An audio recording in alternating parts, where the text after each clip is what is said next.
Ministerio Conéctate a Jesús presenta el seminario virtual para el día de hoy. Lecciones de Escuela Sabática.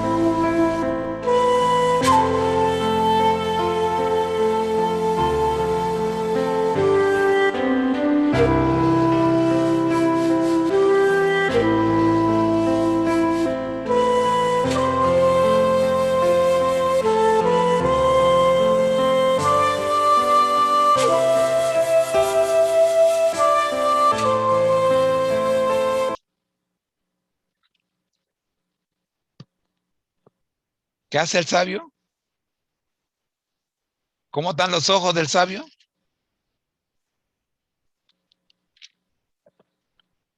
Abiertos, ¿verdad? Pero el necio anda en tinieblas.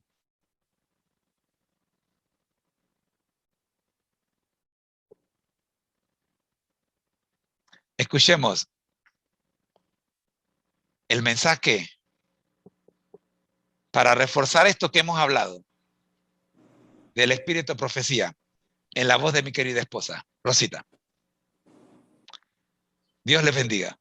Nos vemos mañana. Muy buenos días tengan todos. Espero que me puedan escuchar bien. Amén. Perfecto. Qué bueno. Qué bueno. Ok. Estoy usando dos computadoras a ver si con esto sale todo bien. Vamos a compartir pantalla en esta otra para ver si nos entendemos. ¿Se ve la pantalla? Sí, ya la estoy viendo. Muy bien. Sí, madre, se ve perfectamente bien. Y tú también te ves bellísima, hermosa. Ay, gracias. Ay, yo se lo iba a decir. Pero Yo se lo iba a decir.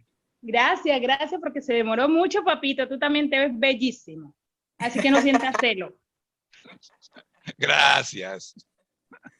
Ay, hombre. Damos gracias a Dios por este nuevo día de bendiciones, porque el Señor nos colma de sus bendiciones espirituales todos los días y a veces las pasamos por alto, ¿verdad? No nos damos cuenta de que con solo respirar estamos siendo bendecidos. Nuestros pulmones funcionan, tenemos oxígeno y el Señor nos bendice al abrir nuestros ojos y ver la luz de un nuevo día. Así que hoy vamos a pedirle al Señor que nos dirija a través de su Espíritu Santo, que impresione en nuestras mentes, nuestros corazones, las verdades que Él quiere que conozcamos a través de su palabra. Y estamos viendo en este trimestre, o estamos estudiando la Biblia, estamos estudiando el libro de Deuteronomio, que es un libro del Antiguo Testamento, pero lo estamos viendo a la luz de la verdad presente, a la luz de las enseñanzas que tenemos que aprender para prepararnos para ir a morar a esa patria, a nuestra patria celestial, lugar donde nuestro querido y hermano mayor Jesús fue a prepararnos una mansión a cada uno de nosotros. Así que sin más dilación vamos a seguir adelante. Tenemos que estamos en la lección número 5, el extranjero dentro de tus puertas. ¿Qué es lo que Dios nos quiere decir? Que debemos amar al extranjero que está dentro de nuestras puertas. Vamos a repasar brevemente los versículos que hemos visto hasta ahora. Hemos visto 4 versículos y el de esta semana sería el 5º.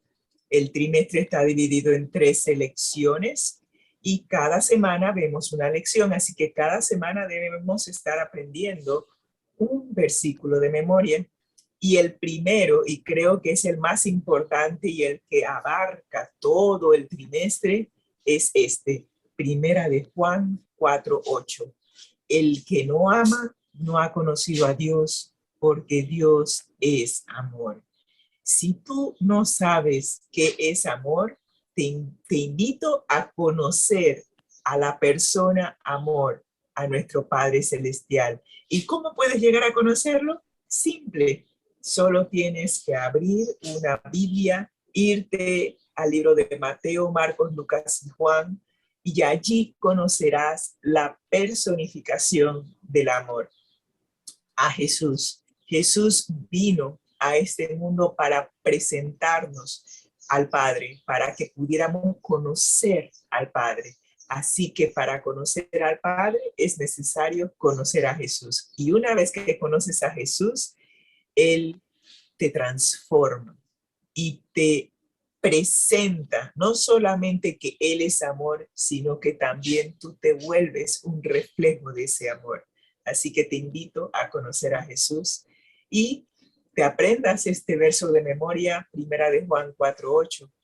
También tenemos el segundo versículo, primera de Corintios 10:3-4, que nos dice, y todos comieron todos comieron el mismo alimento espiritual y todos bebieron la misma bebida espiritual porque bebían de la roca espiritual que los seguía y la roca era Cristo.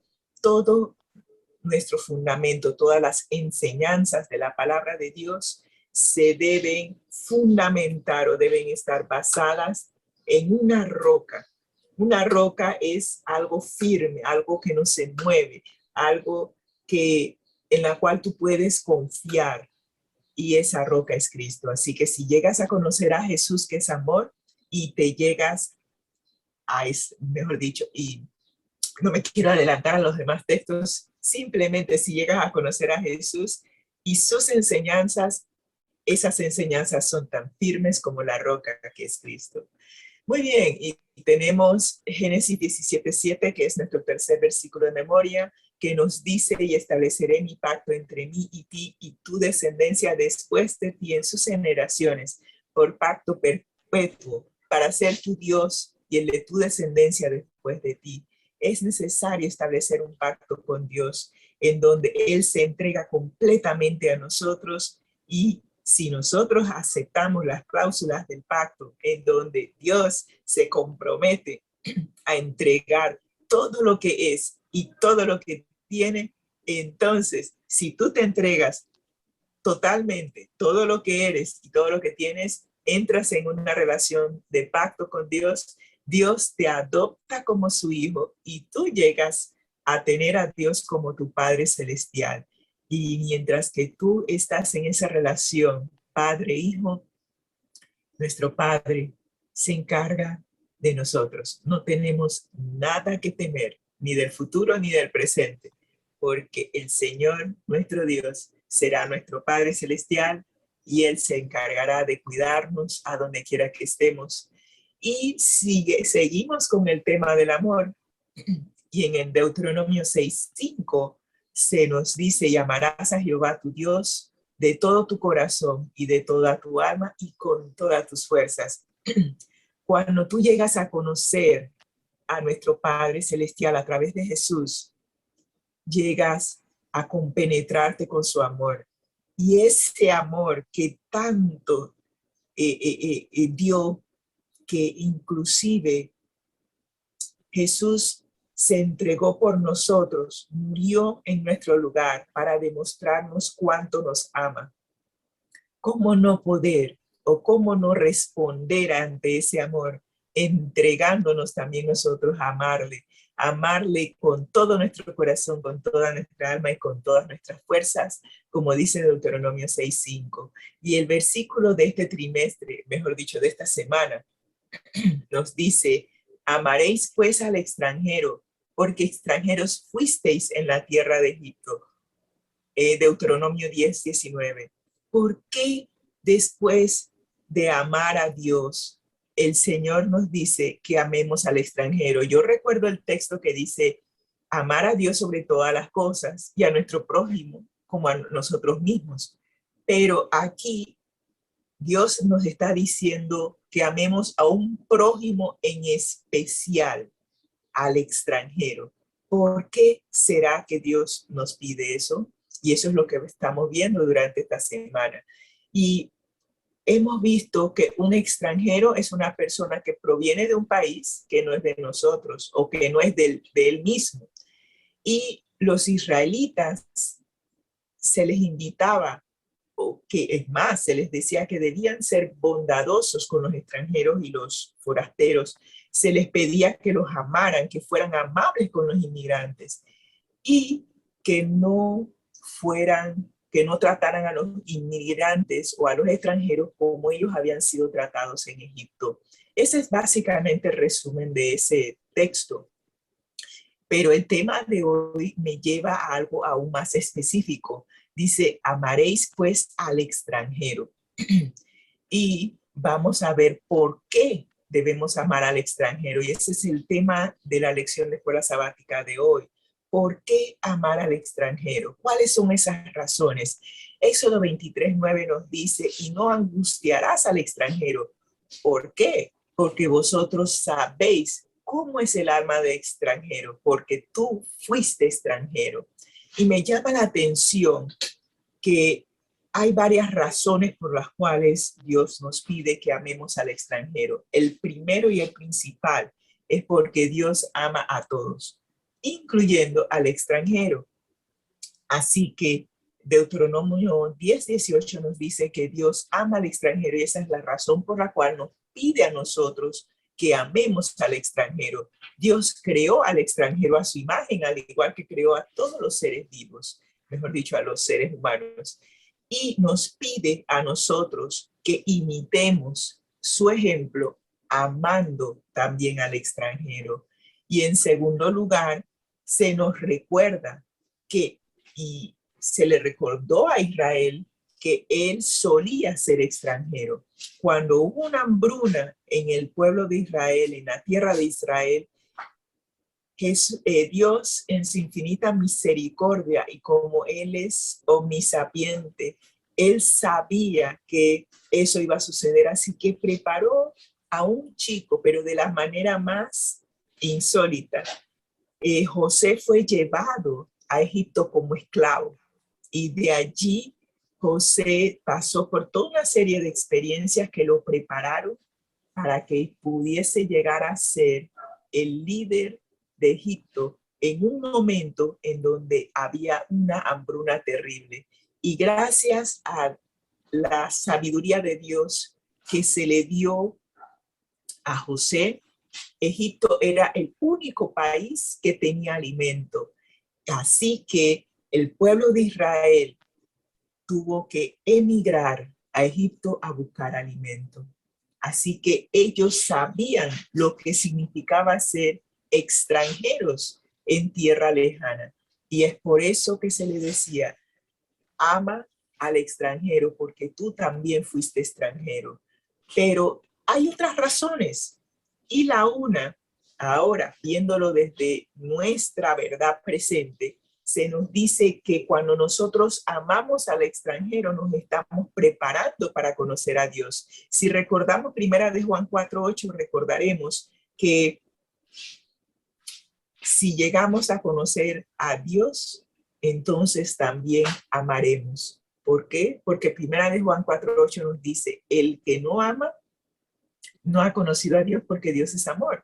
Así que si tú llegas a conocer a Dios, sabrás que Él es amor y también amarás como Él ama. Y dice esta pequeña cita, la mejor pedagogía para amar a Dios podría ser aprender a amar a alguien que es diferente a ti, al extranjero. También se nos dice que cuando nosotros amamos al extranjero, nos preparamos para conocer a otras personas. La experiencia del amor se enriquece y se fortalece cuando se vive entre dos pueblos diferentes. Nosotros hemos tenido la bendición de conocer personas de muchos países. Panamá es bendecida porque a través del canal y a través del hecho de que tenemos el dólar americano, muchas personas vienen a nuestro país, personas que nos enriquecen con su cultura, con su estilo de vida y nos fortalecen a nosotros porque aprendemos de ellos, intercambiamos nuestra cultura con la de ellos y nosotros nos enriquecemos. Así que es importante aprender a amar a personas que son diferentes a nosotros. En tercer lugar, el amar al extranjero nos prepara para cumplir nuestro destino como extranjeros. Y ustedes dirán, pero ¿cómo así?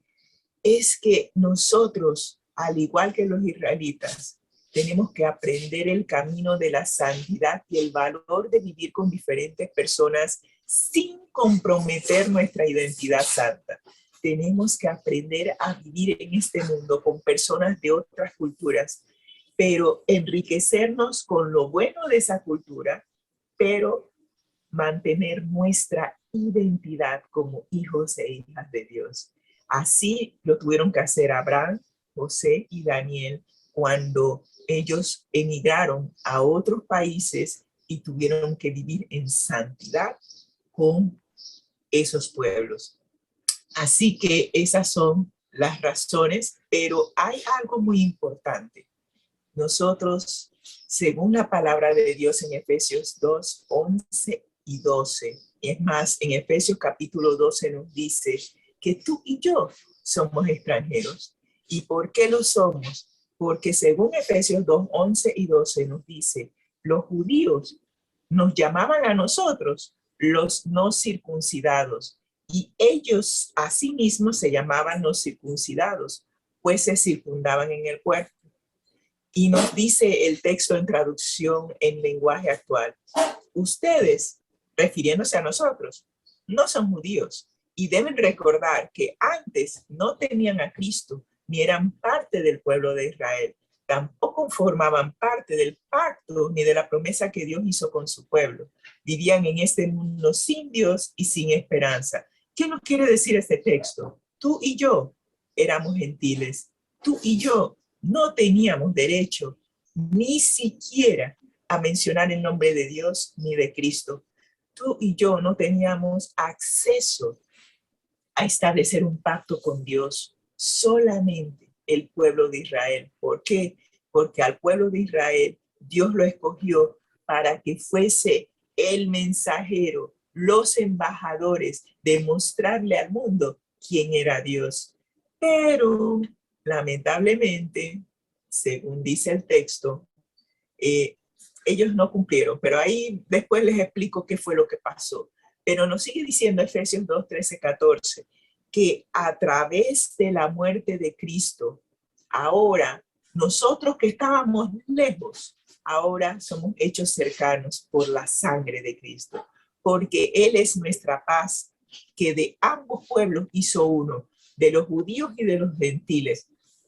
Derribó la pared intermedia que nos separaba de Dios y mediante la cruz nos reconcilió con Dios a ambos pueblos, a los israelitas y a los gentiles, matando en ellas todas las enemistades. Nos unió como un solo cuerpo. Yo doy gracias a Dios que ya no soy extranjera, porque sigue diciendo la cita, por eso ante Dios ustedes ya no son extranjeros, nosotros ya no somos extranjeros, al contrario, ahora formamos parte de su pueblo y tenemos todos los derechos, porque ahora somos de la gran familia de Dios. Y yo le doy gracias a Dios por eso. Es más, te invito que si tú todavía eres extranjero y no has conocido a Dios y no te has entregado a Él por completo, te invito a hacerlo. Deja de ser extranjero ante Dios y llega a ser parte de la gran familia de Dios. Así que ya nuestra ciudadanía, si aceptamos ser parte de esta gran familia de Dios, entonces nuestra ciudadanía está en los cielos, de donde también esperamos a nuestro Salvador Jesucristo, que venga por nosotros por segunda vez y que nos lleve a morar con Él, a esa patria a la cual pertenecemos, a esa patria en donde realmente somos ciudadanos. no solamente eres ciudadano de tu país, sino que cuando aceptas ser parte de la familia de Dios, llegas a ser ciudadano del cielo. Y yo le doy gracias a Dios por eso. Así que con eso, los demás detalles se los dejo para que ustedes lo lean. Les voy a compartir este documento que tiene mucho más detalle. Y vamos a entrar entonces a las citas de la hermana White, que vienen la cita principal de este trimestre viene de notas biográficas de Elena, en la página 216, que nos dice: no tenemos nada que temer del futuro, a menos que olvidemos la manera en que el Señor nos ha conducido y lo que nos ha enseñado en nuestra historia pasada.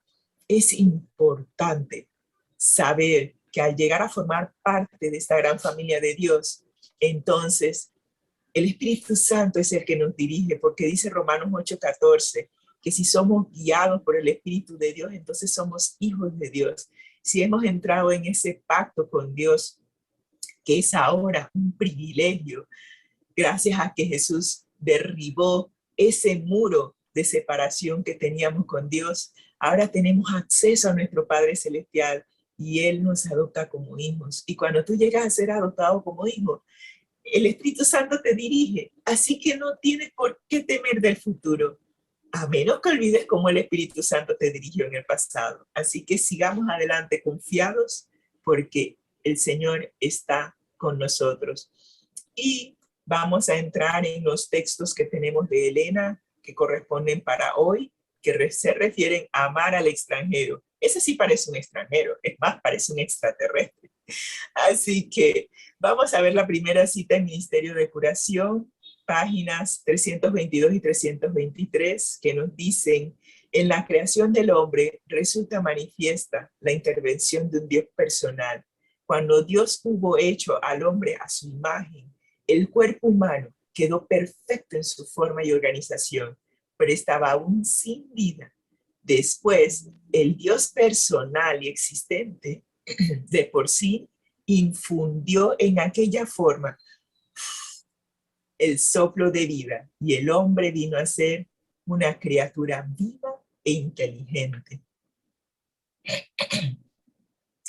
Todas las partes del organismo humano fueron puestas en acción: el corazón, las arterias, las venas, la lengua, las manos, los pies, los sentidos, las facultades del espíritu. Todo ello empezó a funcionar y todo quedó sometido a una ley. El hombre fue hecho alma viviente. Recuerden, nosotros somos almas vivientes, no tenemos alma, somos almas vivientes. Por medio de Cristo, el Verbo, el Dios personal, creó al hombre y lo dotó de inteligencia y de facultades.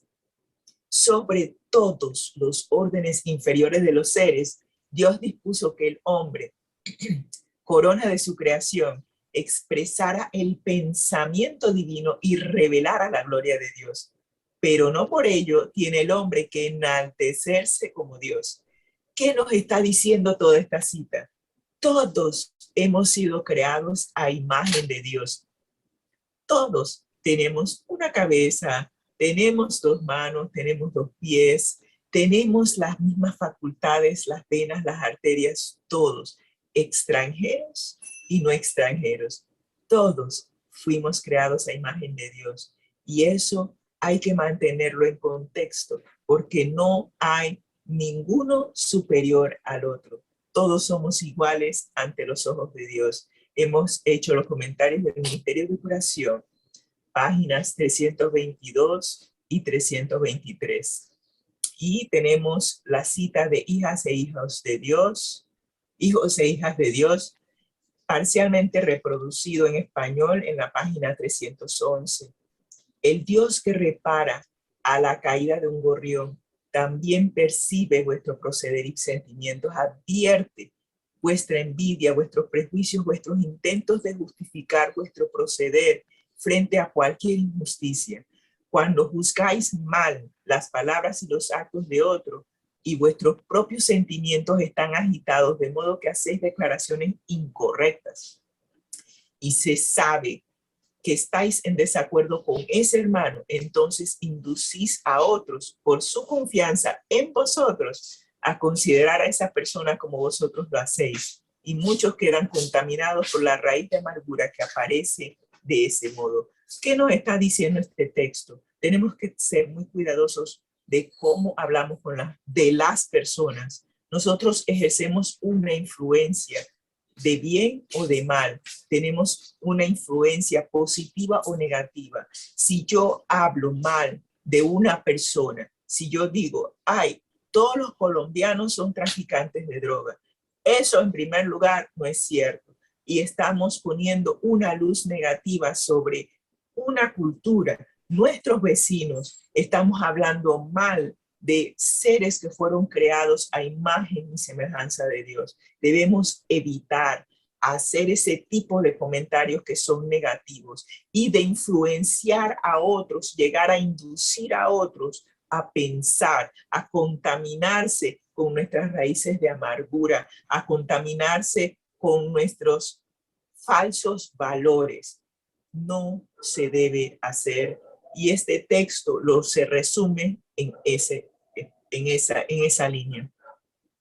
Y vamos a ir al otro texto, que es el último y está en Ministerio de Curación, páginas 15 y 16, para así darle paso a la oración 777. Cristo no admitía y nunca va a admitir distinción alguna de nacionalidad, jerarquía social ni credo. Los escribas y los fariseos deseaban hacer de los dones del cielo un beneficio local y nacional y excluir de Dios al resto de la familia humana. Pero Cristo vino a derribar toda valla divisoria, vino para manifestar que su don de misericordia y amor es tan ilimitado como el aire, la luz o las lluvias que refrigeran la tierra. Doy gracias a Dios que Dios no hace acepción de personas. Para Dios, todos somos iguales ante sus ojos. No hay nacionalidad, jerarquía social ni credo. Todos somos iguales ante los ojos de Dios. Y leemos la última cita que dice: la vida de Cristo fundó una religión sin castas, en la que judíos y gentiles, libres y esclavos, unidos por los lazos de fraternidad, son iguales ante Dios. Nada hubo de artificioso en sus procedimientos, ninguna diferencia hacía entre vecinos y extraños, amigos y enemigos. Lo que conmovía el corazón de Jesús era el alma sedienta del agua de vida. Y hemos hecho los comentarios del Ministerio de Curación, páginas 15 y 16. Y damos gracias a Dios que Cristo derrumbó por completo y para siempre las divisiones entre nosotros. Oremos. Señor, te damos gracias porque tú eres nuestro Dios, eres nuestro Padre Celestial y no importa de qué raza somos, de qué nacionalidad somos, tú nos amas porque eres amor. Que nosotros también podamos reflejar ese amor sin importar quién es la persona. No importa, es nuestro hermano en Cristo y eso es lo que importa, porque todos para ti somos iguales. Gracias, Señor, por tus bendiciones en Cristo Jesús. Amén y amén. Que el Señor les bendiga. El Ministerio Conéctate a Jesús agradece tu participación en este programa. Y por haberte quedado hasta el final del video, te queremos regalar el libro texto de este curso. Por favor, escríbenos a la dirección que aparece en pantalla: conectatejm@gmail.com. Dios te bendiga.